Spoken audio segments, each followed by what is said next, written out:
I didn't know a stranger could change your life before he even told you his name. My shift at the bakery ended at 11:47 p.m., and the alley behind Mercer Street smelled like rain, sugar, and something colder I couldn't explain. I should have kept walking. Instead, I saw him half-shadowed near the brick wall, one hand pressed to his side, his white shirt ruined, his breathing too steady for panic and too controlled for fear. Even hurt, he looked dangerous. Expensive watch, dark coat, eyes that didn't ask for help, only measured whether I was worth trusting. And for some reason, I knelt beside him anyway that night. His fingers closed around my wrist before I could reach for my phone.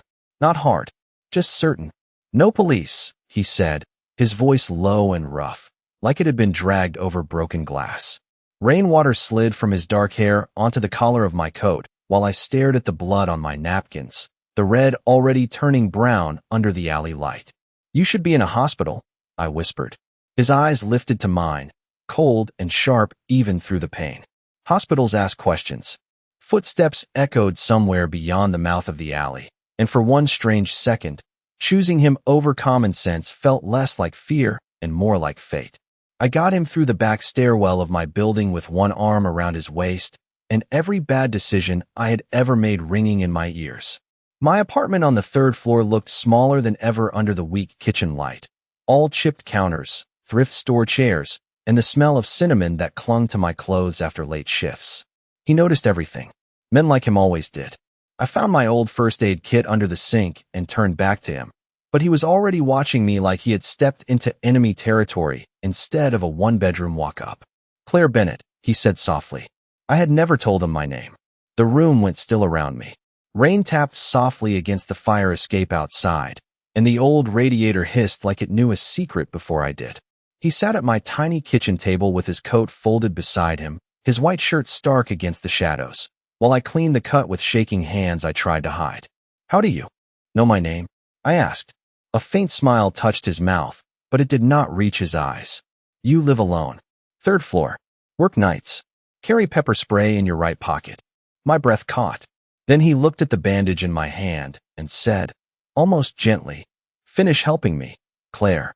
I should have thrown him out. Any sane woman would have. Instead, I wrapped the clean bandage around his side while the city groaned beyond my windows and midnight settled over everything like smoke. Up close, he smelled like rain, wool, and something expensive that did not belong in my apartment. He did not flinch. He only watched me with that unreadable, dangerous calm, as if pain was an inconvenience he had no time for. "Who are you?" I asked again. This time he answered, "Adrian. Just Adrian." Like one name should have been enough. The strange part was, in that moment, it was. He leaned back in my kitchen chair like he owned more than the room, more than the building, maybe more than the night itself. I poured water into a chipped glass and set it in front of him, then watched his gaze drift over my secondhand couch, the stack of unpaid bills near the toaster, the photograph of my mother by the stove. Nothing about me was hidden anymore. "You should leave before whoever did this comes looking," I said. Adrian lifted the glass, but did not drink. "They already are." Sirens wailed somewhere far off, swallowed by rain. Then headlights swept across my ceiling, and his expression changed in one cold, quiet second. A black SUV came to a stop beneath my fire escape, long and silent, its headlights cutting pale bars across the cracked ceiling. Adrian stood before I could speak, every trace of weakness gone, as if my kitchen had only been a pause in a much larger life. A second car pulled in behind it. Then another. Men in dark coats stepped out and looked up at my building with the stillness of people who never needed to knock twice.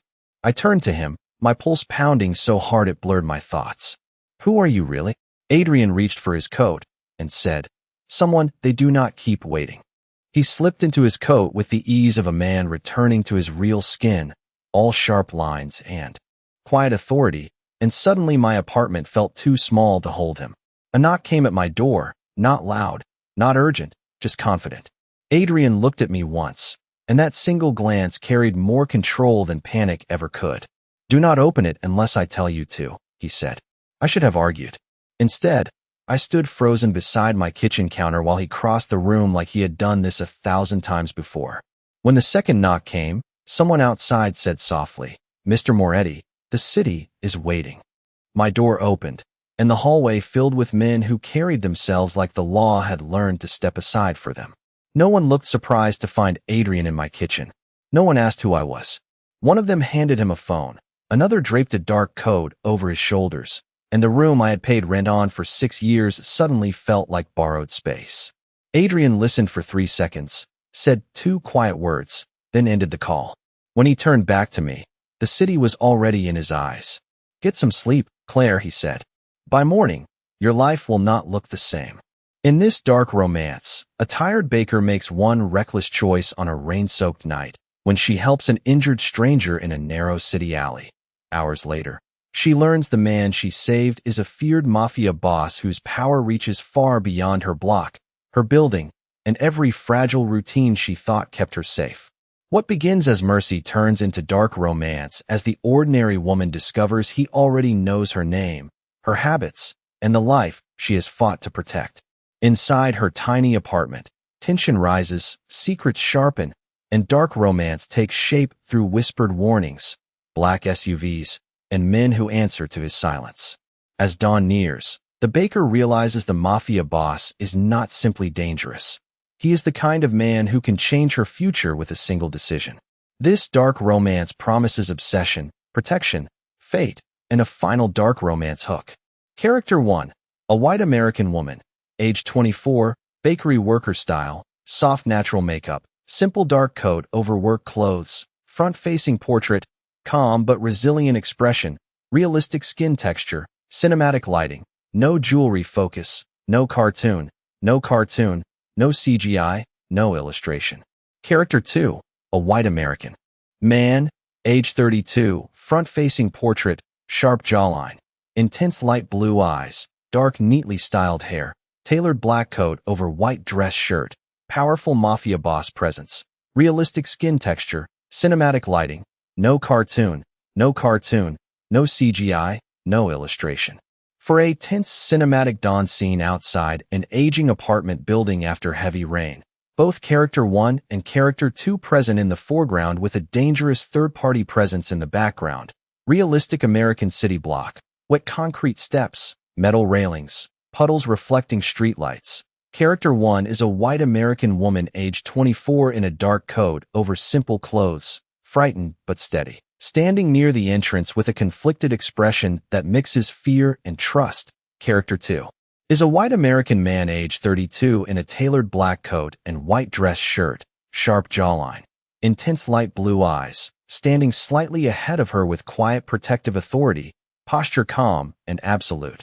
In the midground, several men in dark neutral coats remain at a measured distance near black SUVs, creating psychological threat without showing violence, as if they are watching, waiting, or testing boundaries. Rainwater on hair and fabric, cold morning haze, urban realism, dramatic.